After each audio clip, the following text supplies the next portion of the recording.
حضرت صلی اللہ علیہ وآلہ وسلم پر وحی کا ابتدائی دور اچھے سچے پاکیزہ خوابوں سے شروع ہوا۔ آپ خواب میں جو کچھ دیکھتے وہ صبح کی روشنی کی طرح صحیح اور سچا ثابت ہوتا۔ پھر من جانب قدرت آپ تنہائی پسند ہو گئے اور آپ نے غار حرا میں خلوت نشینی اختیار فرمائی اور کئی دن اور رات وہاں مسلسل عبادت اور یاد الہی و ذکر میں مشغول رہنے لگے۔ جب تک گھر آنے کو دل نہ چاہتا توشہ ہمراہ لیے ہوئے وہاں رہتے۔ توشہ ختم ہونے پر ہی اہلیہ محترمہ حضرت خدیجہ رضی اللہ تعالی عنہا کے پاس تشریف لاتے اور کچھ توشہ ہمراہ لے کر پھر وہاں جا کر خلوت گزین ہو جاتے۔ یہی طریقہ جاری رہا یہاں تک کہ آپ پر حق منکشف ہو گیا اور آپ غار حرا ہی میں قیام پذیر تھے کہ اچانک حضرت جبرائیل علیہ السلام آپ کے پاس حاضر ہوئے اور کہنے لگے کہ اے محمد پڑھو۔ آپ فرماتے ہیں کہ میں نے کہا کہ میں پڑھنا نہیں جانتا۔ آپ صلی اللہ علیہ وسلم فرماتے ہیں کہ فرشتے نے مجھے پکڑ کر اتنے زور سے بھینچا کہ میری طاقت جواب دے گئی۔ پھر مجھے چھوڑ کر کہا پڑھو۔ میں نے پھر وہی جواب دیا کہ میں پڑھا ہوا نہیں ہوں۔ اس فرشتے نے مجھ کو نہایت ہی زور سے بھینچا کہ مجھ کو سخت تکلیف محسوس ہوئی۔ پھر اس نے کہا کہ پڑھ۔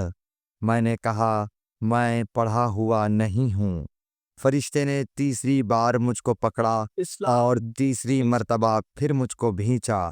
پھر مجھے چھوڑ دیا اور کہنے لگا کہ پڑھو اپنے رب کے نام کی مدد سے جس نے پیدا کیا اور انسان کو خون کی پھٹکی سے بنایا۔ پڑھو اور آپ کا رب بہت ہی مہربانیاں کرنے والا ہے۔ بس یہی آیتیں آپ حضرت جبرائیل علیہ السلام سے سن کر اس حال میں غار حرا سے واپس ہوئے کہ آپ کا دل اس انوکھے واقعے سے کانپ رہا تھا۔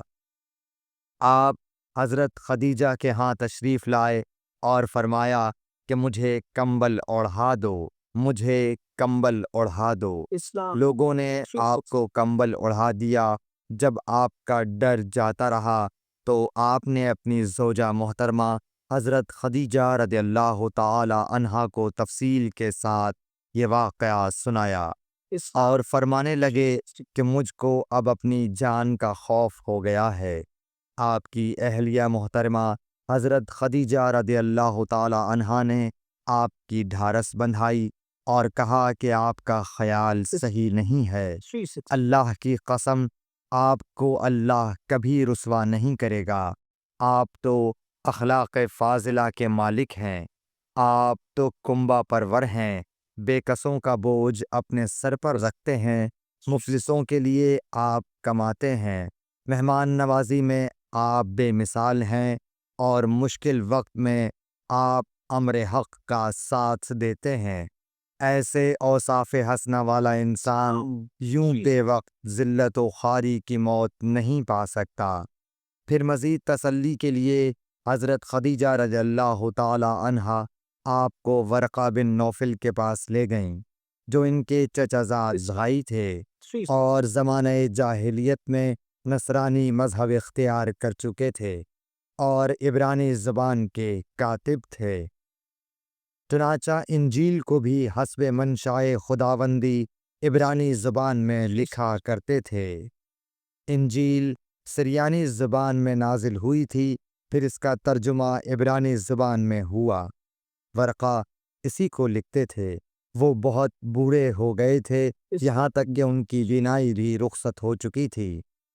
حضرت خدیجہ رضی اللہ تعالی عنہا نے ان کے سامنے آپ کے حالات بیان کیے اور کہا کہ اے چچا زاد بھائی، اپنے بھتیجے محمد صلی اللہ علیہ وسلم کی زبانی ذرا ان کی کیفیت سن لیجئے۔ وہ بولے کہ بھتیجے آپ نے جو کچھ دیکھا ہے اس کی تفصیل سناؤ۔ چنانچہ آپ صلی اللہ علیہ وآلہ وسلم نے از اول تا آخر پورا واقعہ سنایا، جسے سن کر ورقہ بے اختیار ہو کر بول اٹھے کہ یہ تو وہی ناموس معزز رازدان فرشتہ ہے جسے اللہ نے حضرت موسیٰ علیہ السلام پر وحی دے کر بھیجا تھا۔ کاش میں آپ کے اس عہد نبوت کے شروع ہونے پر جواں عمر ہوتا، کاش میں اس وقت تک زندہ رہتا جب کہ آپ کی قوم آپ کو اس شہر سے نکال دے گی۔ رسول کریم صلی اللہ علیہ وآلہ وسلم نے یہ سن کر تعجب سے پوچھا کہ کیا وہ لوگ مجھ کو نکال دیں گے، حالانکہ میں تو ان میں صادق و امین و مقبول ہوں؟ ورقہ بولا، ہاں یہ سب کچھ سچ ہے، مگر جو شخص بھی آپ کی طرح امر حق لے کر آیا لوگ اس کے دشمن ہی ہو گئے ہیں۔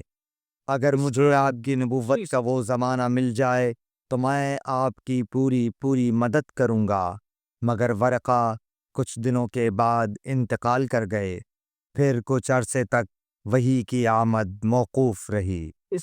صحیح بخاری حدیث نمبر 3۔